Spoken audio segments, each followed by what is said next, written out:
Good evening, folks. We will get started here in 2 minutes, so if you wouldn't mind grabbing a water bottle, because it is warm, and find a seat. We still have some openings here in the front. I know that sometimes is a little embarrassing to come to the front of the class, but it's not a class. So 2 minutes and we'll get going.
All right, everyone, let's get this show on the road. I'm Patrick Jones, and I'm representing the Institute for Public Policy, and I'm also representing the School of Business and Accounting. And this is the third of a series of talks we've had this spring that has brought business leaders and entrepreneurs to an audience of the university, which is students, friends, faculty, staff. And I think you're going to really enjoy tonight when we hear from Mr. Dan Roark, a person I've known for a while, about his, lack of a better word, a saga in his business career, which I hope will be an inspiration to you all. So for those of you who were here last time, you students, I think a few of you were, you might remember that I've put out three things that we'd like to take away from tonight. One is it's a learning experience, of course. We are at a university, and this is just another way of learning, and perhaps a really exciting way that supplements what you see in the classroom. Second thing I'd like you to take away is to maybe take a breath of inspiration with you as you leave the building, because I think what you're going to hear tonight from Dan is really that inspiring, how a young man from Spokane has done what he's done. The third thing I'd like you to take away is to have a little bit of fun. And we have food for all of you, but we're going to save it to the end. So for those of you who have classes tonight, we're going to break right at 6:45. So you'll have 15 minutes to dine and dash, so to speak. But we don't want you to dash too much, because one of the challenges I'd like to throw out to you, that I threw out to the group a month ago, is that we hope part of having fun is talking to people you don't know. And these could be people like me. These could be people from the community. These could be our president. I'm sure she'd like to meet some of the students here. So while you're balancing a plate of food in one hand, hopefully you'll be able to shake the hands of somebody new. So with that, we're going to have a format that's the following. We're going to hear from President McMahon. Then I'm going to introduce Dan Roark, our speaker. Dan is going to present his slides for anywhere from 20 to 25 minutes, something like that. And then Professor Jeff Culver. Jeff, could you stand up and just let people know, if you don't know Professor Culver, he's quite an institution around here, teaching statistics for many years. And Professor Culver is going to then pose some questions to Dan, and then he's going to stop and let you ask questions. So I hope you'll find some questions as you listen to what Dan Roark is telling you about his experience in the world that he's inhabited for the last 40 years. With that, I'm going to introduce the 27th president of Eastern Washington University, Dr. Sherry McMahon. If you get a big round of applause to our president.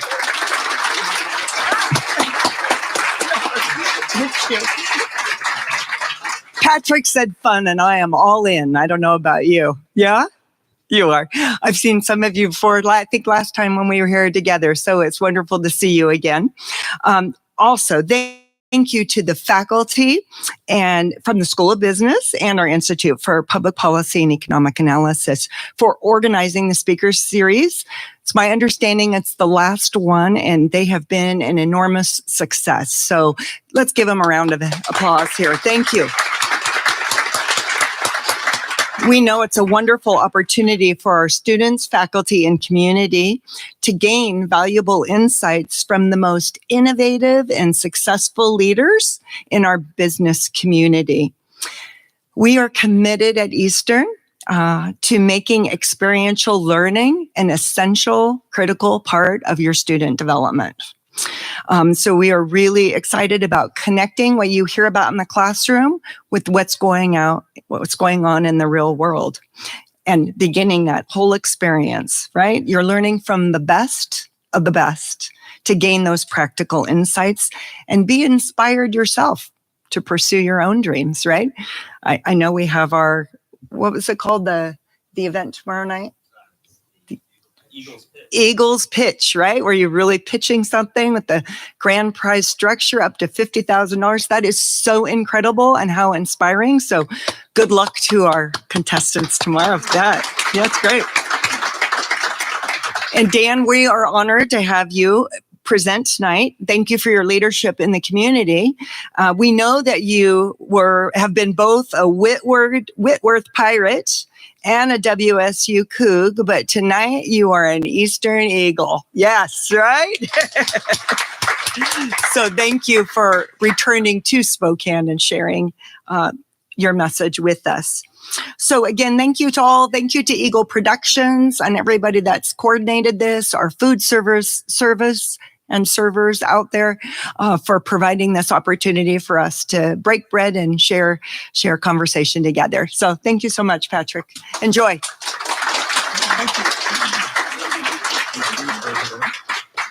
Dan, would you mind coming up here? So we didn't show you can leap up or go around the back.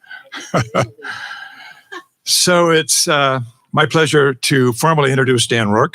Just a bit of bio about Dan. In 1994, probably a few years before a few of you in the room were born, Dan co-founded something called CCS Automation in Torrance, California. I think that's in the LA area. Is that right? Yep. Okay. a company that focused on laboratory automation for pharmaceutical biotechnology and reference labs.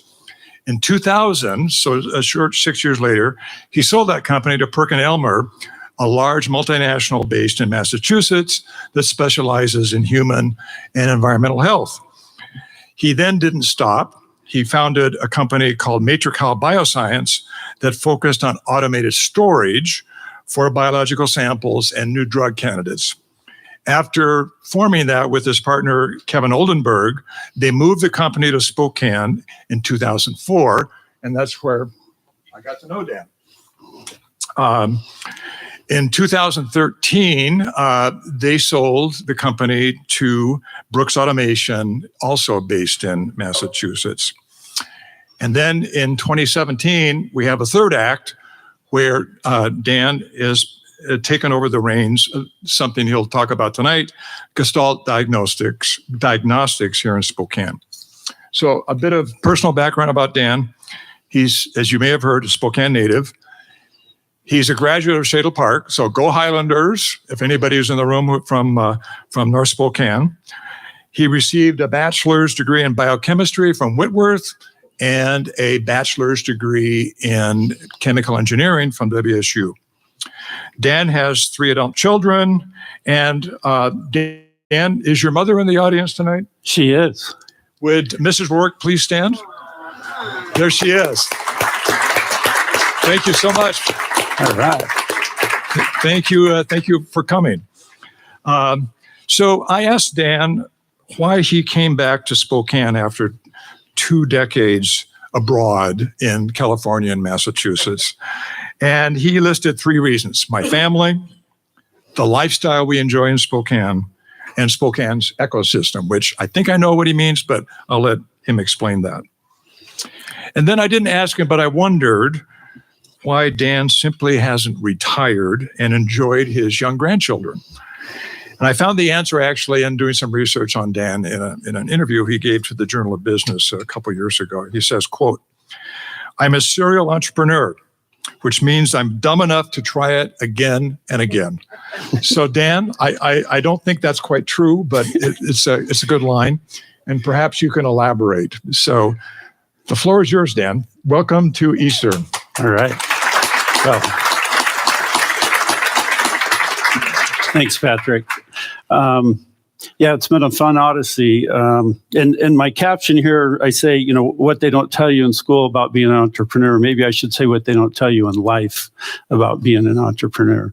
So, you can get all the book knowledge, but until you go live it, you don't really know it. And so, to me, many times, and Marcy's my significant other. She's in the crowd as well. So I want to thank her for all the support she gives me. And I also have my oldest son is a banker here in town, and he just showed up too. So anyway, so in case anybody attacks me, I've got backup. So, but, being an entrepreneur feels like you're on a high wire a lot of the time. And what I mean by that, my first 2 businesses, we self-funded. We didn't raise external funds, which meant you often went without, I like to say, bologna sandwiches were a good day sometimes. You weren't always getting steak. So, you had to fund payroll, and everybody expects to get paid. And that sometimes means you don't as an entrepreneur. And I found it very fascinating, all the way up to Elon Musk and guys at the top of their game. They've all struggled. Every business idea is a good idea until it isn't. One of my favorite lines is Mike Tyson: "Everybody has a game plan until they get punched in the face." And that happens in business repeatedly. And I think you have to have a really thick skin, and you have to be willing to, just keep going and finding new partners and encouraging your employees to really carry the ball for you, so to speak. I'm a sports guy, so you'll have to put up with some sports analogies tonight.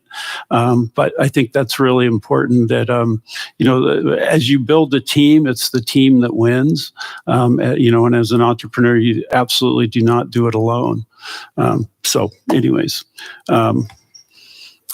My life has been a life of a lot of travel. I've got 3 million miles on 2 airlines, actual miles. So that's a lot of time in a tin can, I like to say. I've been on most continents, I guess. I'm currently working on projects in India, in China. Most, our customers today are in North America, but you have to think beyond. I've had my own offices in England and in Japan. We are the most spoiled people on the planet because everybody will speak our language, which I can't figure Chinese out. I can tell you that. So that's very helpful. But, the connections you make in life are what I think life is all about. And I've made a lot of great connections, and my family's gotten to meet a lot of them, and they're all amazing people. I have a friend in Korea who's a world class climber. He's climbed, all 7 summits, and, has a fantastic business there in the life science industry. So at any rate,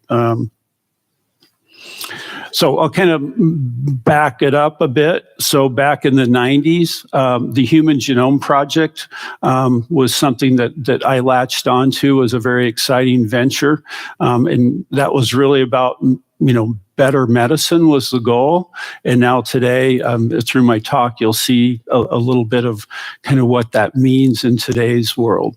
But these 2 guys were customers of mine, and they were at the top of the list in the world back in 2000, thereabouts.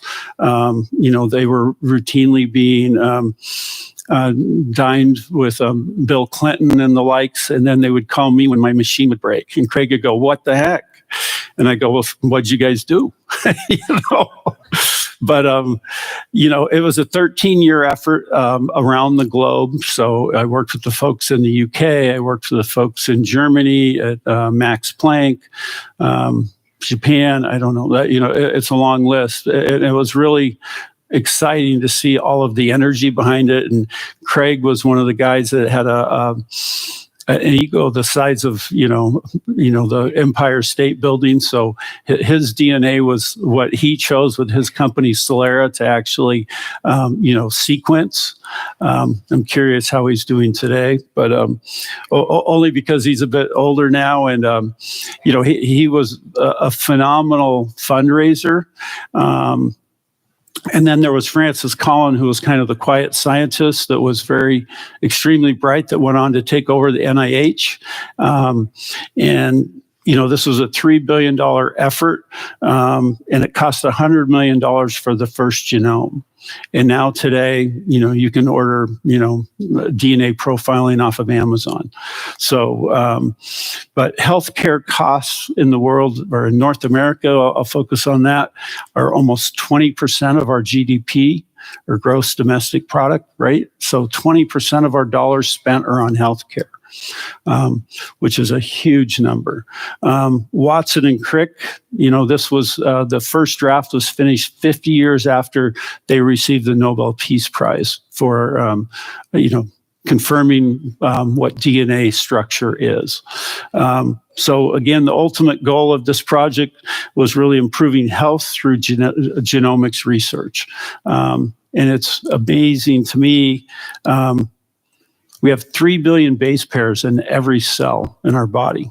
If you were to stack up phone books, focus on the New York City phone book, which used to be really big. I don't see phone books anymore, but you would have to stack 30 of those high to account for how much DNA is in one cell. So just think about that for a minute. And if you look at everyone on the planet, 99.9% of our DNA is identical. So it's the 0.1% that makes us unique. So in the world of disease, that's really important to think about. What I built with my first company was really factory level automation. I like to say conveyorized cooking, if you will. Think of a kitchen. We were doing DNA isolation to feed sequencers at the Broad Institute, as we show in this picture here. And they paid millions of dollars for this, and we did 1 million samples a day. And when I started in the 90s, early 90s, with high throughput screening, switching over to the pharma side here, they said, we're going to do 10,000 samples a day. And everybody laughed because everything was in test tubes. I started my career going to like the New York Blood Center. Talk about going to a crazy McDonald's kind of operation. And blood samples were all over, literally on the floor. And that was the world back then. But so this was a really fun project, and the outcome of it has been tremendous. So when you look at drug development and what has happened, I think everybody recognizes these two guys, Magic Johnson. He's lived now almost 35 years with AIDS. 35 years. I remember when AIDS, when I was in grad school, they were trying to figure out, what it was and how serious it was and how much of a killer it was. And when he went live and said, "Hey, I've got AIDS," it was a death sentence. It's like, hey, he's done playing. People can't contact him, and now, today, healthy as a horse, so to speak.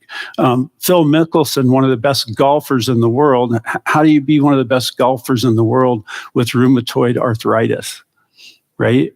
So the best drug for that came out of Seattle. At Immunex.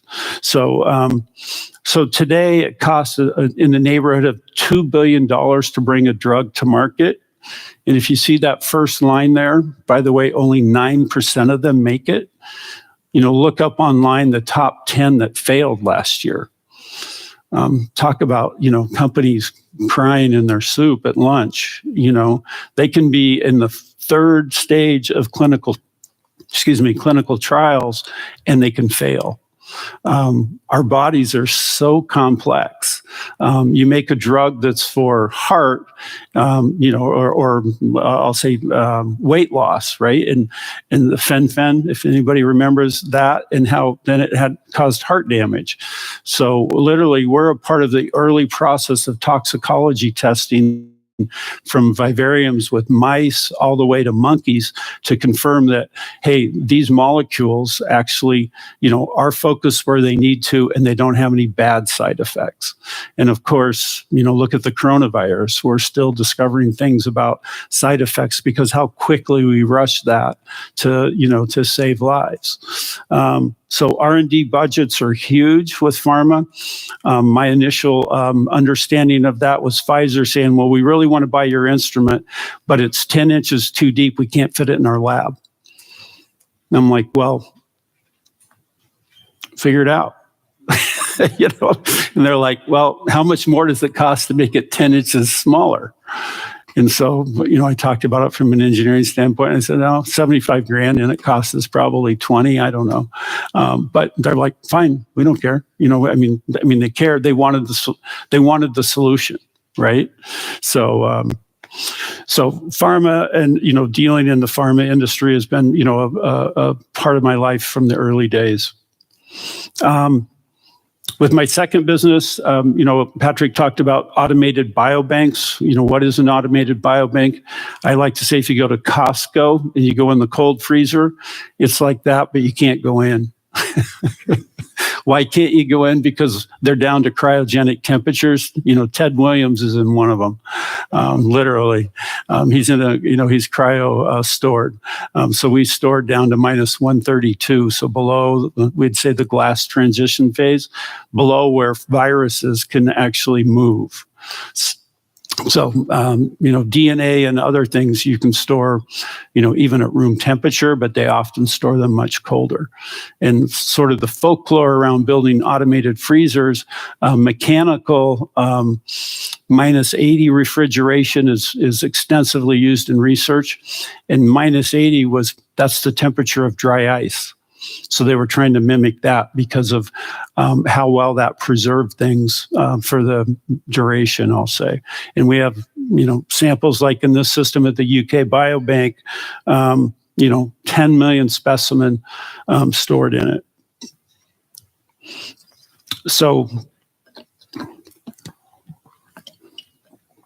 there's some really interesting biobank, gene bank, and even sperm bank projects. So motility for sperm, and the whole getting pregnant is not as easy as we all thought it was when we were in high school for a lot of people, right?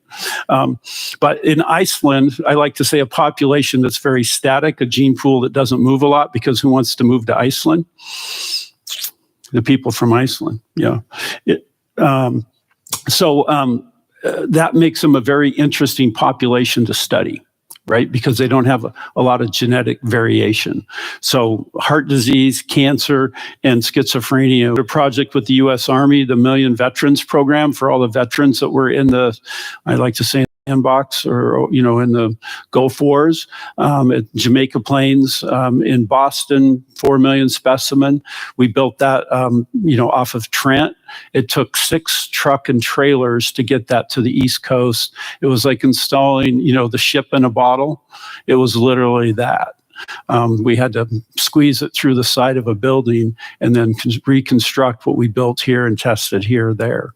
The other ones, studying, population genomics has been a big topic for 20 years, and we're learning a lot from that. So now you can order gene profiles. This is a customer of mine. This is Myriad Genetics in Salt Lake City, but they have panels, cancer panels, they call them now. So now they can focus on genes, tied to specific types of cancer, that you might get. And I'll talk more about that in a few minutes. But, so we talked about 3 billion base pairs. There's actually about 20,000 genes that codes for, which then makes the proteins up that do the work for us to get us to do what we do. Fighting disease, it's interesting to note that heart disease has dropped by 70% in 60 years. I'm still trying to figure this one out. Women live longer than us guys. Do you guys know that? 76 years around the world for women, 73 for us, and then it multiplies by 3 if you're in North America. So we're getting a 3-year advantage being from the U.S. So take our win. So breast and ovarian cancer diagnostic tests, you can get those now for $100. And on Black Friday, one of the top 5 sellers is, getting your DNA profile done. So digital healthcare, big topic today, right? This is where we're heavily focused with my current business. And I'll talk about that a lot. Big data to me, anybody, data lakes, anybody know what that is? I think it's a lake, you just put all your data in it, I'm not sure. It's a really interesting topic. I now have PhD data scientists on our team, guys that can construct algorithms that we can, count things, and we'll talk about that. Artificial intelligence obviously is huge, not just in healthcare. Now every company has to have an AI plan. Right? We've been building AI for 3 years, and we have competitors that have raised $400 million to build AI for cancer diagnostics that they didn't have the front end workflow like we build. And I'll talk about that in a few minutes. But so they did cancer panels for prostate cancer, our only FDA-approved drug, or not drug, but diagnostic test in pathology. Telemedicine, surgery robotics that can be, remotely controlled. It's amazing the tech that's available today. And, obviously, the self-diagnosis with Chat GPT. There's examples of parents out diagnosing physicians because they know the intricacies of what their kids have from a disease standpoint. Wearable devices, they're everywhere, my smartwatch, right? And there's just so many different things. I looked at a company in California that was building, a competitive product for diabetics, using micro technology so you don't have to, give yourself a shot or take something else. So it's amazing where all that has gone. And then things that we're now starting to focus on in my current business on the research side is patient drug matching, or not drug matching and clinical trial finding for patients that don't have any hope with current drugs on the market. So this is a really big topic. So Gestalt, this is my current business. So inland imaging, a pillar in our community. There are 135 radiologists across multiple states and about 900 or so employees. They built their own workflow solution when radiology digitized about 20 years ago. And they thought, their two leaders said, we could really leverage this for pathology. So really it's accelerating, the diagnosis and treatment of cancer. Physicians are wonderful people. I was almost one of them. I got pneumonia when I was in high school from Deaconess Hospital. The doc and I both got pneumonia from a patient. And I went, I didn't see a lot of healthy people this summer. I think I'll look at engineering. So what does it mean, medical imaging or digitizing pathology? So the world of pathology today is a microscope world. That's two guys doing a consult, two docs saying, hey, Bob, what do you see? Well, I think it's stage 1. What do you think? So they do that with Malcolm Gladwell's 10,000 hours to be an expert. Right? I call it pattern recognition, which is something that I think computers are pretty good at. And so some of the downside of today's technology, which is the microscope, is you've got this glass slide that you're shipping around. Unlike radiology, today the glass slide doesn't go away. In radiology, the film went away, right? So they still have to deal with that, but now we're digitizing that. And on the right-hand side, this is what a doctor, was looking at in our solution. I like to say it's called the Costco upgrade. He gets the big screen. Or in our case, we give them a couple of them so they can see all of their cases, and then they can see the actual tissue on a 28 or more inch monitor.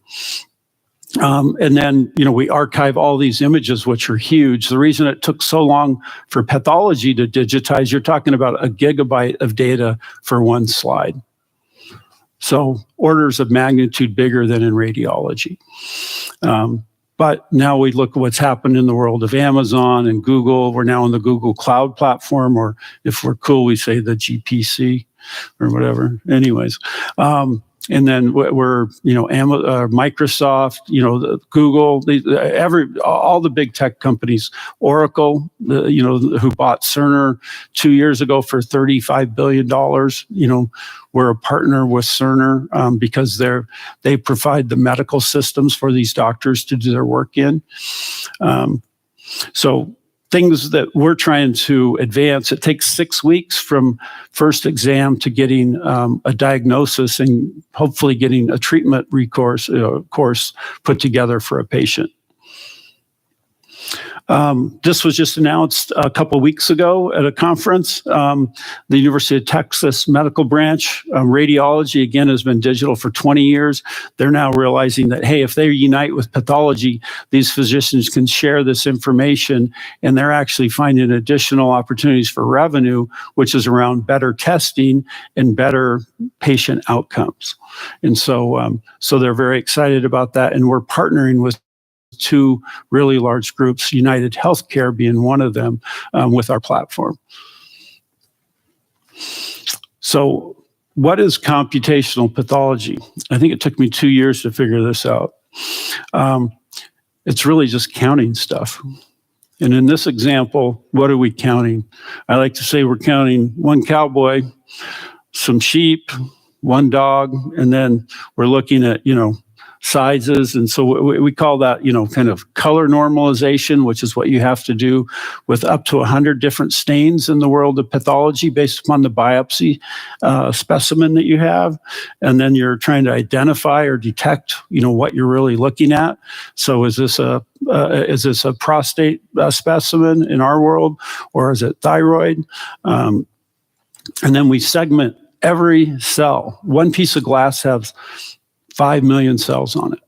One piece of glass. They say that's like 4 football fields of data. And then we try and extract the important features, which cells are normal and which ones aren't normal. And then, of course, we quantify or grade those. This is kind of how we train an algorithm. We like to say, hey, give me a ground truth. Give me a healthy patient. Now give me a worst case scenario for cancer patient. And then we annotate that, or we actually, each cell that's bad, will mark that.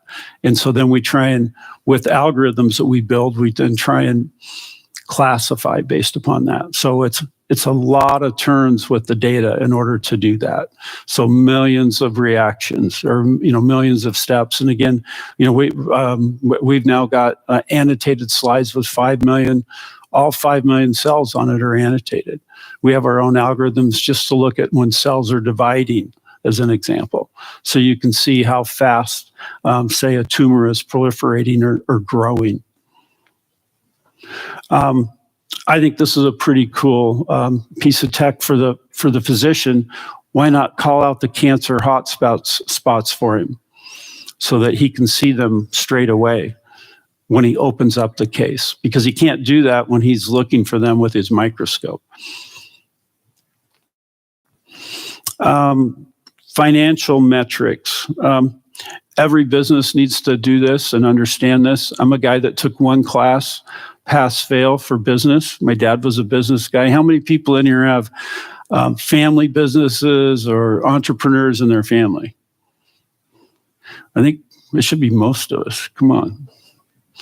Yeah. Anyways, so understanding your financials, your profit loss, being able to read financial statements, that wasn't something I was born to do, but I figured it out. It took a while. I enjoyed organic chemistry better than sitting through a business class. But you have to be able to get loans from your banker, and you have to be able to convince him that you're a solid bet for him to go with you.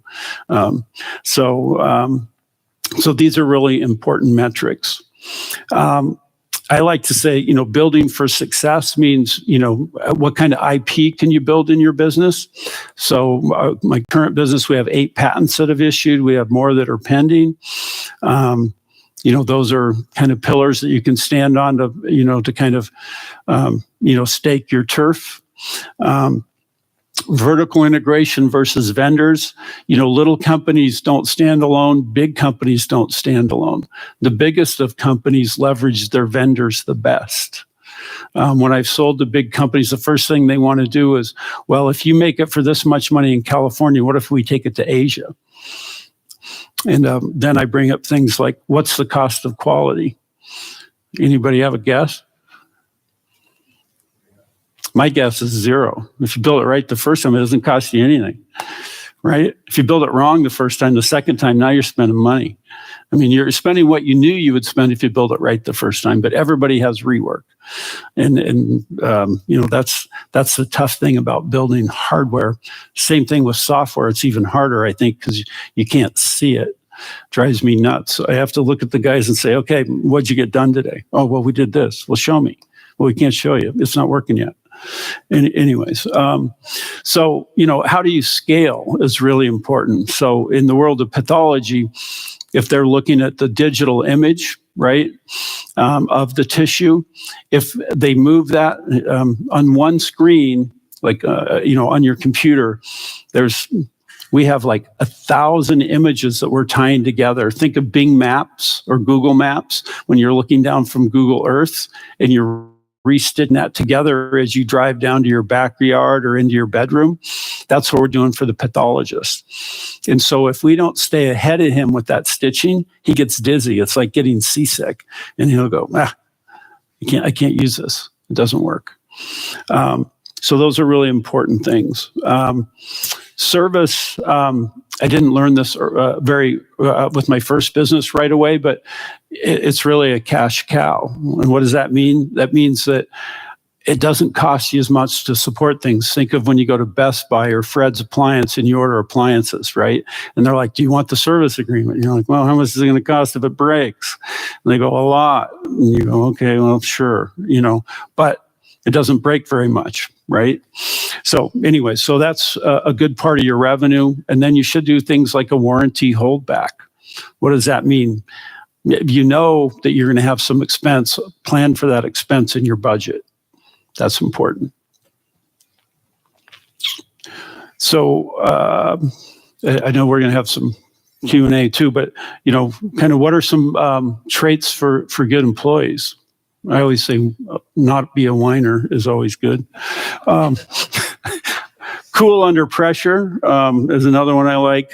Humble is probably at the top of the list, because if guys, are big-headed, then they, infighting is the worst thing that can happen in a company.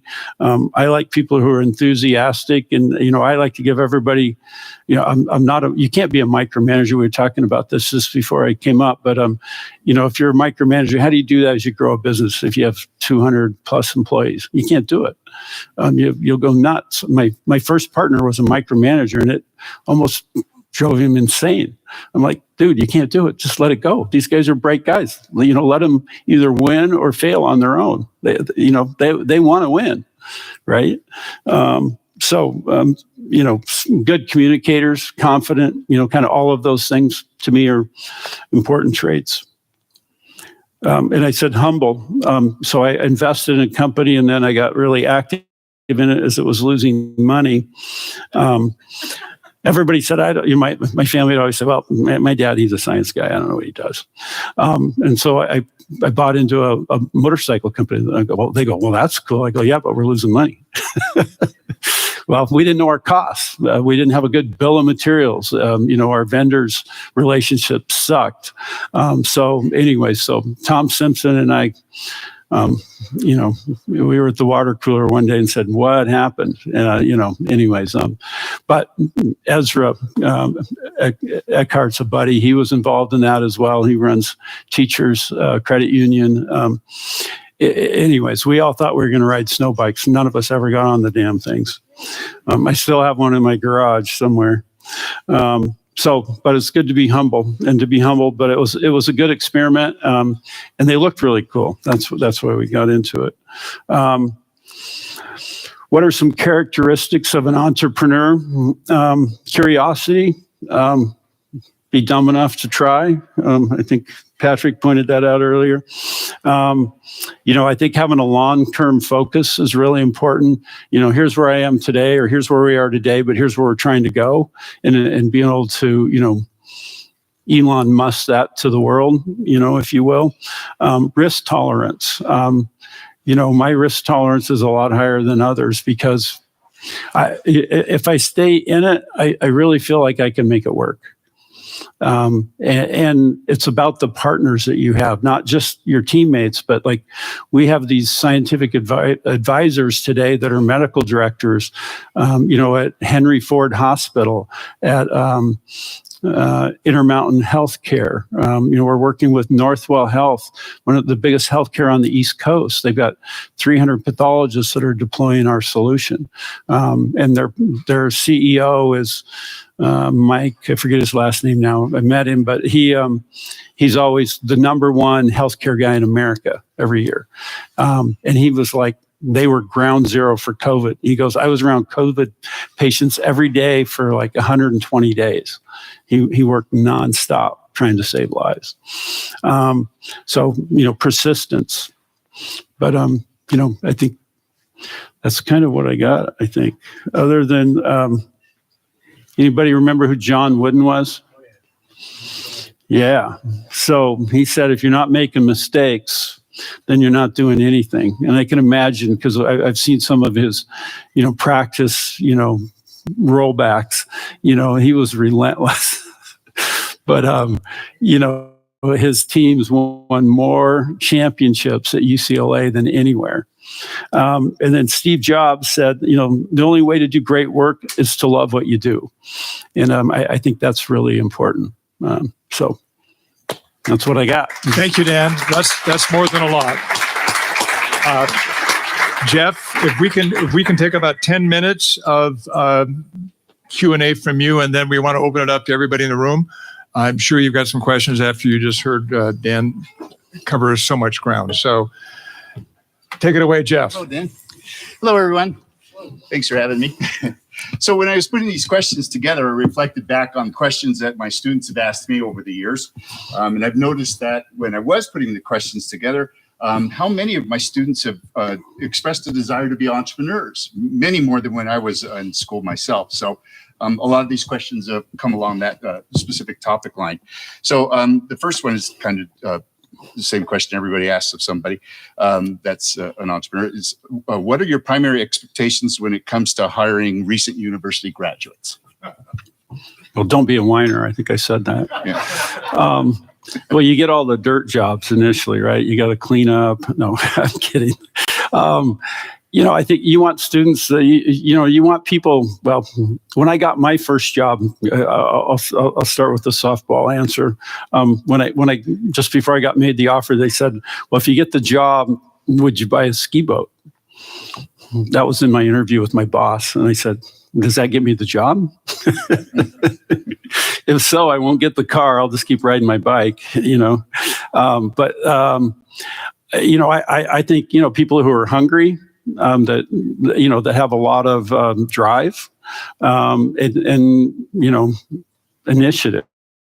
I'm not a micromanager. I don't, I might not see some of my guys for days. Like I was gone for 2 weeks. So, do I know what they were doing for 2 weeks? Nope. Did I talk to them on the phone? Yep. But, you want folks that want to get out of bed and get after it. And you want people who are reliable. People work themselves off the team if they don't deliver repeatedly. Work themselves off the team. That's Yeah. Beautiful. Okay, so what are some of the interviewing mistakes you have seen entry-level candidates make? Be late. That's one. That doesn't impress. Non-stop talking. Usually about themselves. I think being a good listener is really important. My son back there may say I'm not a very good listener, though, so you'd have to ask him. But I think being a good listener, interviewing, you want to, you want to show high energy, and you want to try and understand what the job is. Ask questions about what you would be doing, and where they see you in a couple of years, and then where you see yourself in a couple of years.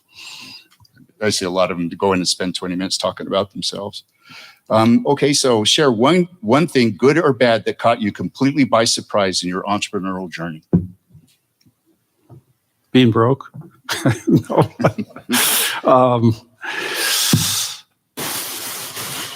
Well, working till 2 a.m., like with machines that didn't work for the Human Genome Project, and the customers coming in the morning, and it's 2 a.m., and you're going back to a third Red Bull, and it's still not working, and you got like 5 guys around the machine with you, and it's smoking, and but by morning you got it running.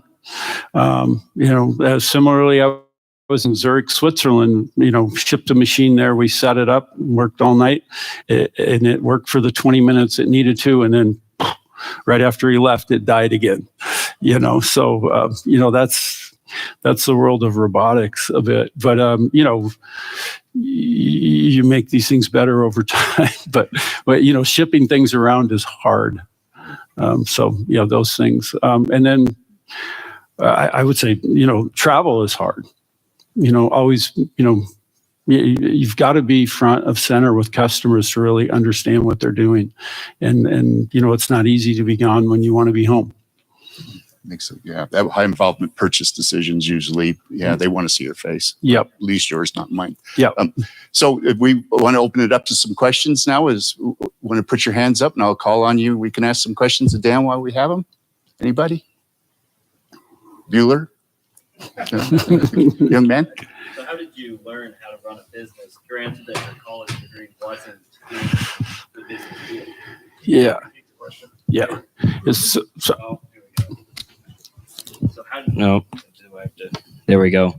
So how did you learn how to run a business without having a college degree necessarily in the topic of business? Did you have a mentor or somebody to follow in a path, reading books, etc.?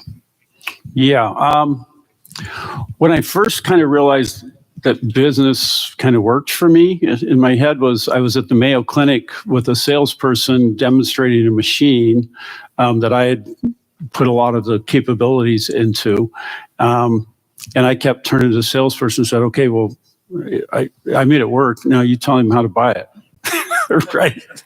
And she just kept going, okay, well, do you like it or not? You know, she didn't really have anything to say. And I'm like, well, so I literally just said, all right, here's what we can do. And I just said, Dr. Gal, would you buy this for this price if, with all the features, if we could deliver this to you? And he's like, yeah.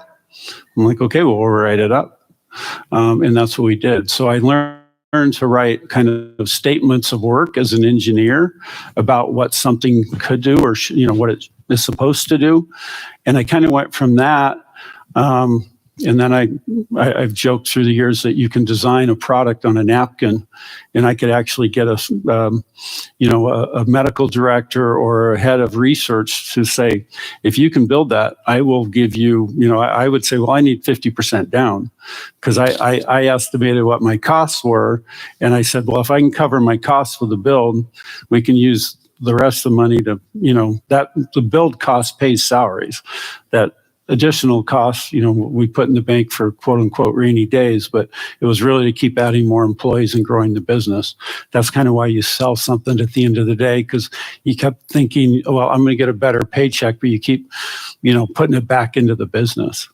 So. Anybody? Questions? I've got a question.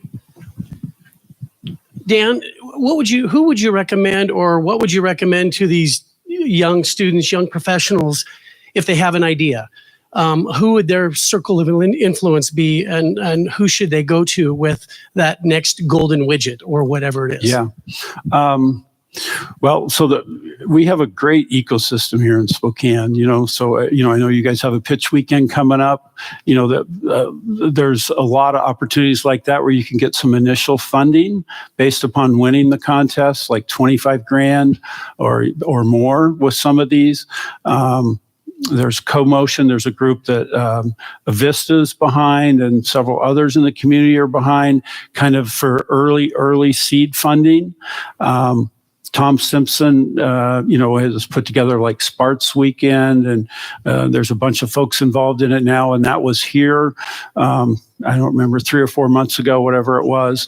And the guy who won that is a lawyer who wants to build better software for helping get people out of jail faster, and getting them in front of a judge for a judgment so they can go back to work and not lose their job, as an example, which is a really cool idea. And he only came to that because he's in that profession.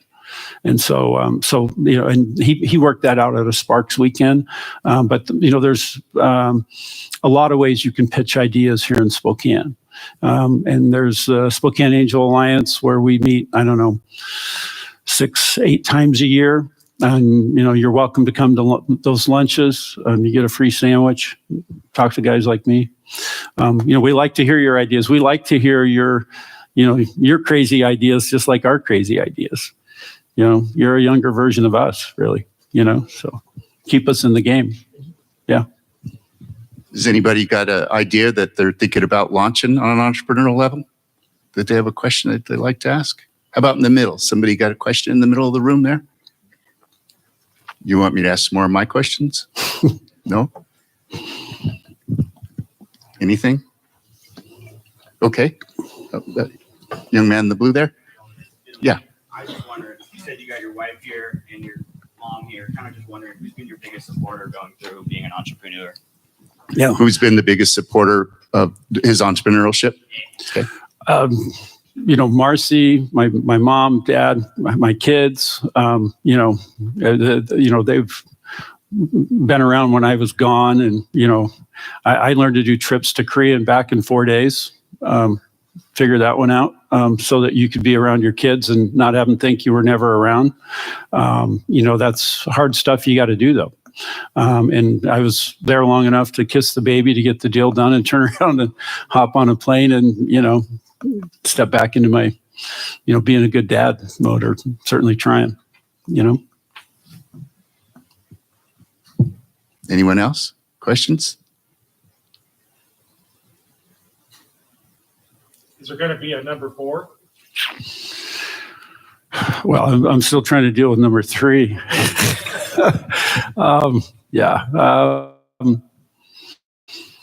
This one's just at the cusp. We're still losing money, but we've got some great customers, and the tech has really come a long ways. I don't see me being this active again, but I don't see me just sitting on the beach either. But this one's, it's got my attention for quite a while, I think. Questions? Yes, way in the back there. Thank you, sir. So, Dan, you talk about the ecosystem in Spokane. You think it's pretty good. What would be the shortcomings, do you think, of the Spokane community ecosystem in terms of trying to attract other life sciences companies to here? So what are the pluses here, and what are some of those things that we need to continue to work on? Well, so from a plus standpoint, we have two. So I've been here since 2004, thereabouts. We have 2 medical schools here, which we didn't have then. We have a great hospital system, and there's a lot of research that happens out of that. At a university level, I would love to see more PhD programs, which drive NIH funds about $35 billion a year in research, which funds a lot of universities. So to the extent that we can expand what we're doing at a PhD level, those guys, Ed Schweitzer was a PhD at Eastern. Look at the business he's built. And that's just one example.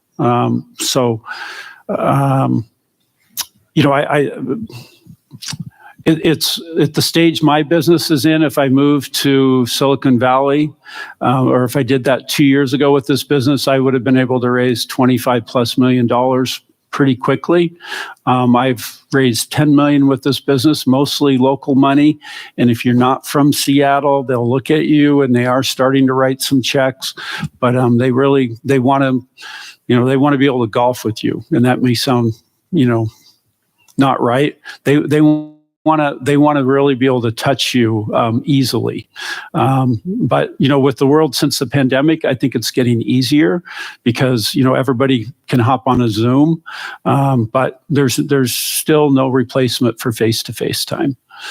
So that to me is a challenge in terms of building big business. And then, having successes here locally, to brag about that to pull in these folks. And we've got, an entrepreneur here who sold a business for $10 billion a couple of years ago. And it was a pharma company. And he sold that business with a drug in mind that didn't, and he sold it to Eli Lilly, and it didn't go forward. So, hey, he got out, he got his exit, and it's very common. But then they also find that drug might have a different, 5 years from now, it might be used for something they didn't even think of then. Because if you look at the most successful drug on the market, Keytruda from Merck, or one of the most successful, it was initially for breast cancer. It now has 32 indications. So 32 different types of disease that it is used to treat in various formulations.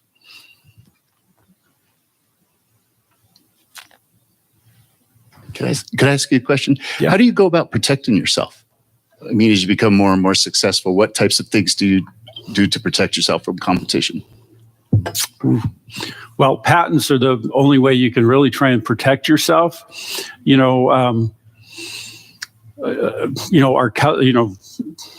Our first customer with this product got bought by an AI company who then has basically ripped off what we built. But our patents on that part of the technology haven't issued yet. So you just kind of smile and wait. And you hope that you can come back and you can defend that and cause them to take a license and get some pretty good upfront fees for the work you've done. But there's you can't cry in your soup. You got to keep rolling, and the IP takes a lot of different flavors. And we've got some really bright minds on our team. So I think again, business is a people process or a people business, where people work with people that they trust, and people see, like Northwell, they showed their product to Northwell and they said, yeah, we know you're using Gestalt, but we have that. You don't need to get it from them. And they're like, well, why does it look so similar to theirs? So the scruples of it, there are people that have scruples, is what I'm saying, which is good. Yes, young man. You guys hear me?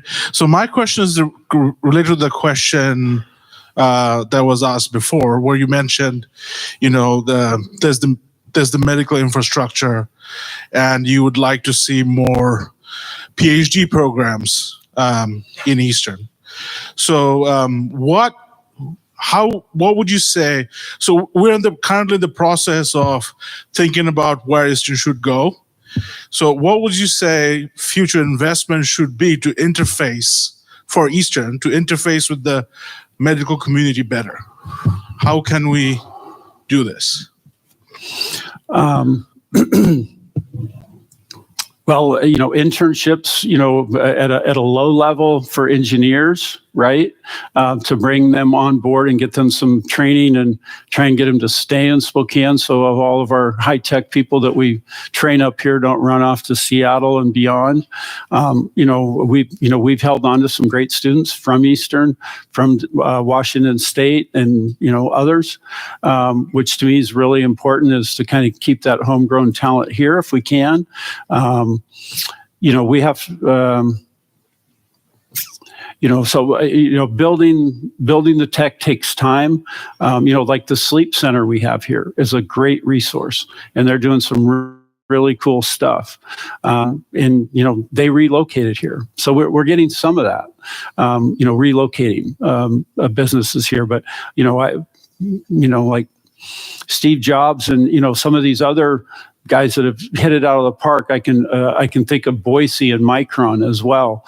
They put Boise on the tech scene, one company. Ed Schweitzer put, Pullman on the map, right? So we've got some big businesses here.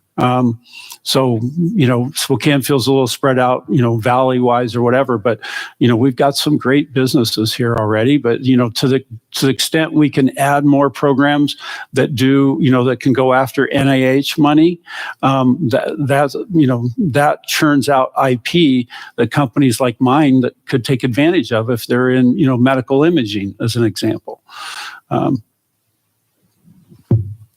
Jeff, one more question. I think we have time for one more question. Anybody? Okay, then, Dwaning, do you want to come up with the gifts? Okay.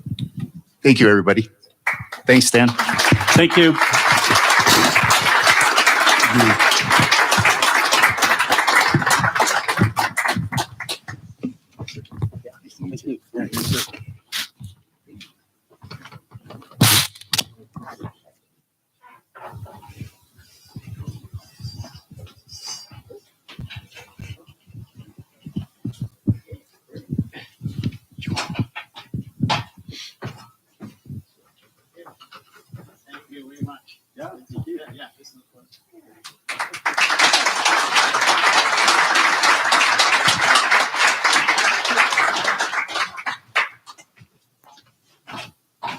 All right, folks, so ends our formal part of the evening.